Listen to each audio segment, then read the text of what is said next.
I was listening to a program a few weeks ago, and there was a professor of literature, and I never caught what school she was from, but she was talking about the shortcomings of liberal arts education in that it doesn't prepare students vocationally for life. And I felt so mad, and if I hadn't been driving, I would have called in, because I don't believe that that's the point of education. My time at Bethel didn't prepare me to do any specific job, but it prepared me to be the person that I am. Who I became at Bethel has everything to do with how I got a job and how I stay in it, and who I am, having fidelity to who I am in Christ and to the person that I became through my education. It is so worth the money that it costs. You are constantly drawing on it all the time.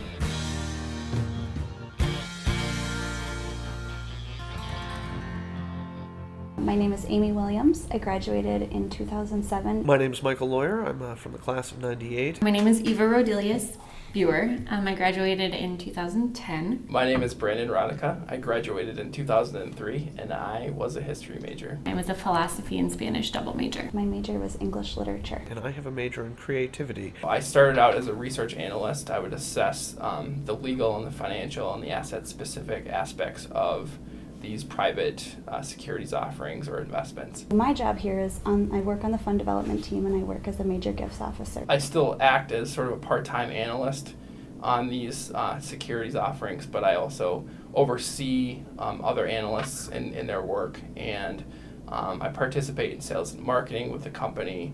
I help build out processes and procedures. I work for Ecumen, and we are actually the largest provider of senior housing and services in Minnesota and in the Midwest. I am a judicial law clerk. I am the clerk to the Honorable Lawrence R. Johnson. And was able to get a job straight out of law school as well with the federal government. I love being in the courtroom, and I miss it now. So hopefully I'm doing family law or criminal law.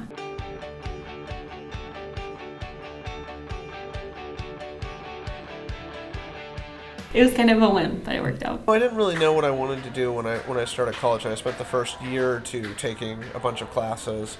And one of the things that was really wonderful about being at Bethel was I really got to know the professors of each class. So I sort of majored in my favorite professors. First of all, I love the professors. I love the philosophy department at Bethel. It is full of extremely interesting people. I did want to major in history. My sister was a history major at Taylor, and so I thought if she could do it, so could I. And I saw Ken Burns' Civil War documentary on PBS when I was maybe 11 years old, and I think I got a romantic view of history based on that documentary, so I've been fascinated with history ever since. I like books, so I thought, what can I do with a love of books? And I decided I would be a teacher, because at that point, when I was 18, I just thought I needed to go to college so I could work. I originally went to Bethel thinking that I was going to go to grad school and get my PhD and become a history professor. I did not like the teaching side. I didn't like the bureaucracy. I didn't enjoy the kids, which is a huge part of teaching. And what I found myself more interested in was the core material that I would be teaching, and felt frustrated that I couldn't dive as deeply into it because there's so many requirements for education. My junior year, I decided that I wanted to keep my love of history maybe separate from my career. I had a professor and then my dad both say to me, you don't have to be in college to get a vocational skill. You're going to have to keep learning your whole life, so you might as well study something that you're passionate about, and work can develop out of that. I don't ever remember it being much of a concern when I was in college, partially because I was always working and doing part-time gigs through college, and partially because one of the things that I really learned spending time in the humanities was that I could pick up any skill that I needed. And especially moving between different majors and moving between different fields, I always felt very comfortable with my ability to learn whatever job was in front of me. I just had to find an employer who needed somebody who could learn. My parents were nervous about it as a major. I think my senior year, I felt the normal panic that every senior feels, and I'm sure students even more so now, because I graduated before the recession happened and the economy tanked.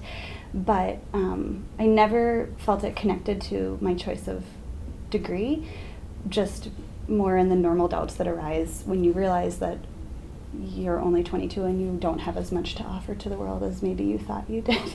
I didn't have anything in particular that I'd been thinking of, but actually a church that I had been involved with needed a new parish admin, and I was able to parlay my ability to do a little bit of writing and a little bit of graphic design and all of the rest into a reasonable office gig off the start, and then just kind of built from there, from that church to a faith-based nonprofit, and spent 7 or 8 years in faith-based nonprofits after that before deciding it was time to go to law school. I decided that law was probably the other natural choice for studying history. My dad just sent me an email and said, like, have you thought about law school? And I was like, no. And then I just kind of started looking into it. What history trains you for in terms of intellectual fitness, critical thinking skills, writing skills, that really dovetails well with law. Funny thing about law school is that the subject matter changed so dramatically semester to semester that I really fell back on my how do I learn anything in 90 days training that I picked up here at Bethel, and that enabled me to be very successful in law school. I realized that studying literature wasn't going to prepare me for any sort of position that I could quantify through a resume or a job application. It was changing who I was and allowing me to look at the world in a different way, to be a more curious person.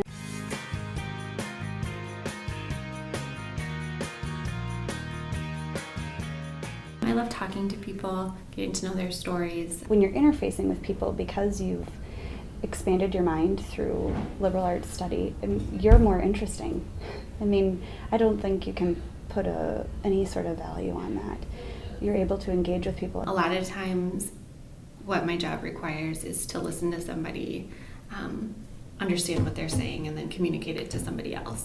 And I feel like that skill was really developed as a TA for CWC, listening to the lectures, understanding it, and then communicating it in a way that somebody could understand. I ended up writing a senior seminar paper on a subject I hadn't studied before that semester, and really getting into linguistic theory and, what do we mean when we communicate, which is something that's actually served me incredibly well since, as I continue to move through different fields and do different kinds of work. I'm always trying to help different groups of professions learn to communicate with each other, and learning how to be that bridge builder between specializations is something that I really learned how to do here at Bethel. I think that history majors should not underestimate their skill set. Having come out of the philosophy department, I felt like I was pretty prepared to read carefully and to go through things very systematically and develop my thoughts that way. I felt prepared for that. History majors, like I said, they have practice with writing, which is something that can distinguish you in the business world. I also do a ton of writing now, and I feel like the philosophy program really helped prep me for that. They have good experience with dealing with things that aren't black and white, being able to argue a position, being able to critically assess and problem solve. I think that history majors don't get enough credit for how creative they can be as well. So I think that any business would definitely appreciate the things that a history major can bring to the table. I think the thing that I value most is how fluent I am in the language of values and understanding what a thing means. Anything from my purchasing decisions at the store and am I buying something that aligns with my values to the way I'm able to talk with my friends and family and now with my children about what values are and how important those are to shaping a life that's worth living. I truly believe it's about creating the person you are. And at Bethel, since we have faith learning integration, and I'm sure if you keep that in, people will be rolling their eyes. It did teach me how to integrate my faith into my work. So being able to pray for the work that I do, trying to have discernment about when I am asking people to invest their treasure, which is not a small thing to do, to pray for my donors and for my coworkers. I was actually talking with a good friend of mine the other day who works in a similar field. We said, we both feel like we retired in our 30s because now we do only the things that we want to do, in part because we've managed to keep that values conversation going for 10 or 15 years and shape our lives around what we've chosen them to be, and that there is a sense of happiness and fulfillment that comes from a life aligned with your values. And neither of us are in fear of a midlife crisis that we're going to wake up next year and go, oh my gosh, what have I done? We've been able to make those decisions deliberately and intentionally for the last 10 or 15 years, and they've led us to good places.